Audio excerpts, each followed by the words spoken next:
When we travel, one way of discovering new cultures is by tasting the typical dishes of the countries we visit.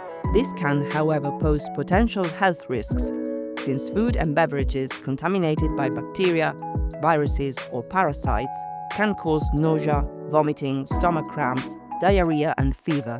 When this syndrome affects people traveling, it is commonly referred to in jargon as traveler's diarrhea.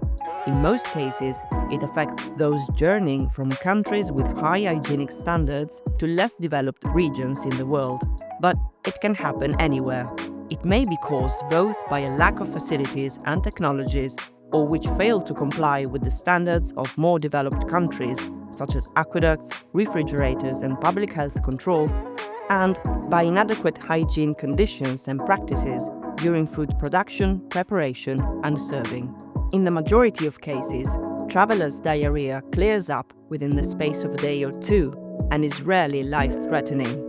If, however, it persists, particularly when it affects vulnerable people, such as the immunocompromised, the elderly, pregnant women, or children, it is recommended to go to hospital. During a trip, it is important to pay attention to what you eat and drink, including in bars, restaurants, and public places. Here are some precautions to bear in mind. Always check whether the water is drinkable. When in doubt, only drink water from sealed bottles. If you're not sure if the water is drinkable, take care not to swallow any when swimming and showering, and only use bottled water to clean your teeth. Beware of ice in alcoholic and soft drinks. It could have been made with non-drinking water. When in doubt, don't simply remove the ice from the drink. Avoid drinking it at all. If the hygienic conditions of any place do not seem up to standard, avoid drinking fruit juices and freshly squeezed fruit beverages. Opt instead for juices and beverages in sealed packages or hot beverages such as tea and coffee.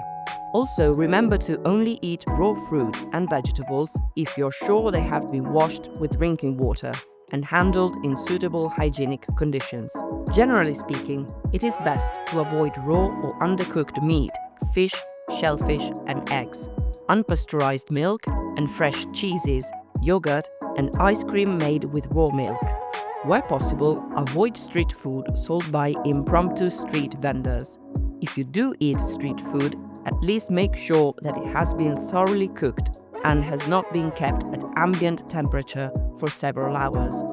Lastly, be sure to always thoroughly wash your hands with soap before handling and eating food. It is also advisable to have some hydroalcoholic gel handy to sanitize your hands when soap and water are not available.